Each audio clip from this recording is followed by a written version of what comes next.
this show I put together with the help of some of my colleagues at NASA. What's happened over the years is we've got a pretty good partnership going. It used to be that, like most government agencies, we didn't work in complete harmony with one another. National Park Service and NASA, you think, like, what do we have in common? Earth. And, you know, some other stuff, but especially we have Earth in common. And so we would go to their presentation, sit in the back, and in a NASA presentation, you've ever seen one before. Anybody work at NASA by the chance? Okay, just want to make sure. So usually it's a three-person show. There's a guy in the back, you know, that's handing out hot chocolate or whatever, because, you know, you wouldn't come unless there was some kind of food reward. And then there's a fellow over here that has a script and a podium, you know, and he's just kind of head down reading through the script. And then there's the guy that's running the PowerPoint presentation over here. And about 5 minutes into the show, they get out of sync. You know, so the slides are, but it doesn't really matter anyway, because the slides are just filled with all these huge graphs that are completely incomprehensible, you know, in multiple paragraphs of text, and you start with person, and then click the next slide, you know. Anyway, so we would sit in the back, us park rangers, and we'd say, wow, these poor people couldn't talk to real human beings if their lives depended upon it. And they would come to our presentations, you know, because NASA, as they're saying, spends more time looking down than they do looking up. Geology talk, whatever else, and they would sit in the back, you know, and say things like, wow, that's the most Mickey Mouse treatment of dark matter I've ever heard, you know. So we decided a way we can help each other out. So we developed this partnership where we as rangers went and helped NASA people learn to talk to regular humans, and the rocket scientists then shared their rocket science with us. And it's been pretty good as of late. So tonight's presentation is one of these. For that kind of an introduction, we'll just go ahead and get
How's that for a cheery beginning? Yeah, so tonight's presentation, if you haven't got the clue from the introduction, is about the duality of our closest star. You know, it's functionally the most important thing in our known universe, and it has a double-edged sword kind of treatment for all things nearby, especially life on planet Earth. But the sad thing is we as human beings come to take it for granted. We don't really understand our sun, our closest star, the way we probably should.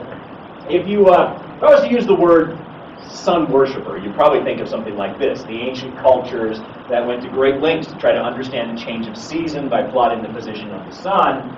But there's also kind of the modern day sun worshiper, and I'll let you decide which culture better understands the sun. To make a point, there were a couple of kids, I guess maybe they didn't make it. I was just going to explain to the children, you know, some of you grown-ups probably remember, but there was a time in world history when you could buy something called suntan lotion, which was designed to make you burn faster, you know, yeah. Well, now we know better than that, or at least most of us do, so hopefully we don't see a lot of lobsters on the beaches like we used to. But if we do talk about the ancient cultures, that's as good a place as any to start, then anywhere you look on planet Earth, huge, great stone works were created to chart the passage of the sun. The most famous, of course, is Stonehenge. But all over, and even closer to home here in the New World, there's a temple of the sun in Central America, a much larger one in Mexico. And we also have in North America our own versions of Stonehenges. This is the most famous one, called the Medicine Wheel.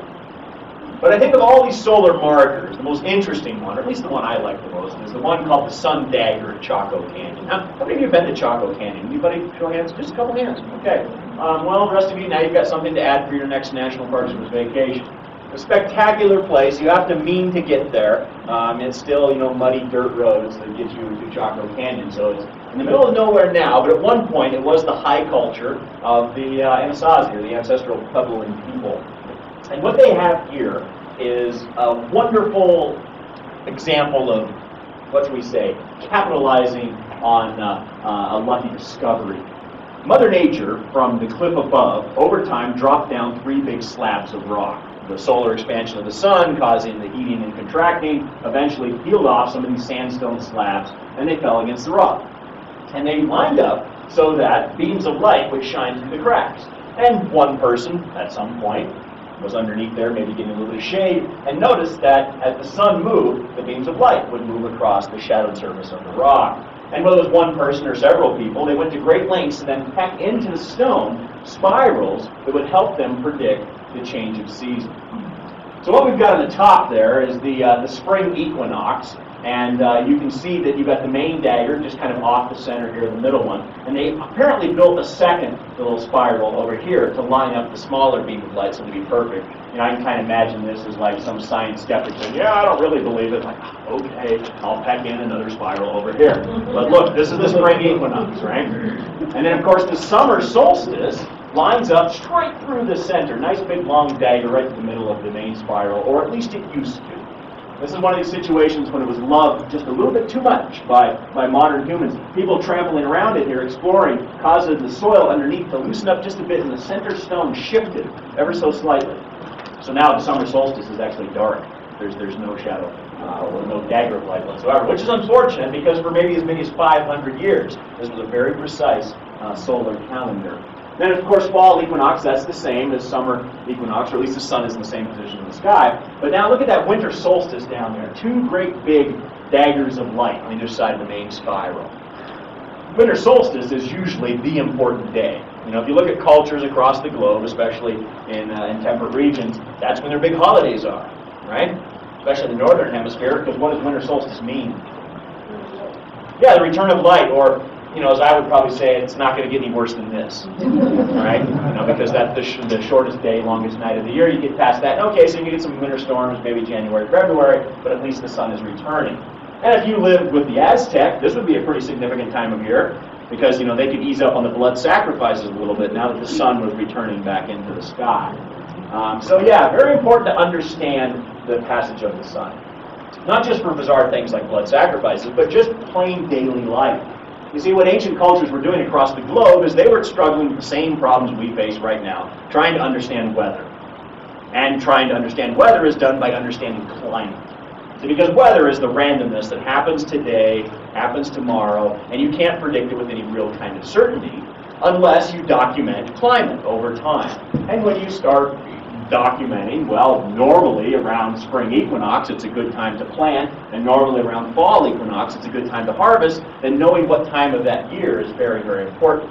So you don't get tricked by a little weather surprise. If you suddenly get maybe a wet February, you think, oh, maybe we should plant now. No. The wise people would say, no, we wait until the spring equinox. We're not going to be distracted by weather. We're going to stick with climate, because climate is what matters. Climate is the long-term average through all this chaos. So that's why they went to such great lengths to understand the sun, because by understanding the sun, they could understand their climate.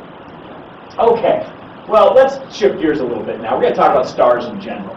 We lucked out being where we are with what we call a main sequence star. A lot of times people will say this is an average type of star, and main sequence stars are average, but our particular main sequence star is extraordinary in that it is very, very stable. The amount of energy it gives off is almost constant. Most stars are very much not like that.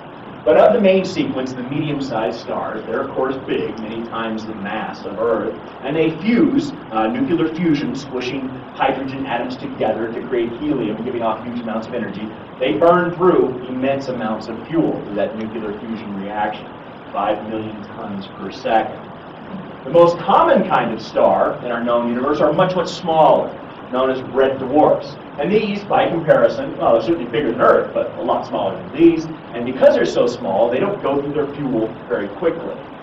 Now, the ultimate kind of star, and also the most rare, are what are known as super blue giants. And these enormous stars go through their fuel very, very quickly because they're so huge in size. There's so much gravitational pressure that all those fusion reactions happen at a much, much faster rate. So my little analogy here is that stars are a lot like cars.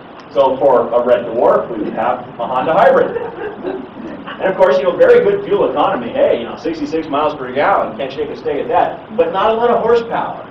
You're not going to be able to pull much of a fifth wheel with a Honda hybrid, right? Or maybe, carry firewood in that. And then, of course, you have the medium-sized, compromised vehicle there with pretty good horsepower, pretty good fuel economy, nice balance there. But if you live the life of a blue giant, if your motto might also be live fast and die young, then this might be your ride.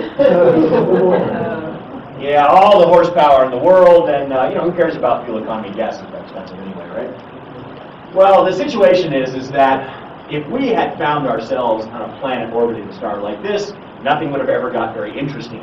These kinds of stars have such short lifespans, maybe only as much as 10 million years, maybe 100 million years, and they're done. Not enough time to evolve any kind of interesting life forms. These kinds of stars live forever, for all intents and purposes, literally billions and billions of years, but not warm enough to be able to keep water in 3 separate states on the same place at the same time. Ice, water, and of course gas. And that seems to be very important for life as we can conceive and imagine what possibilities for life might hold elsewhere. So we end up with one of a nice medium-sized star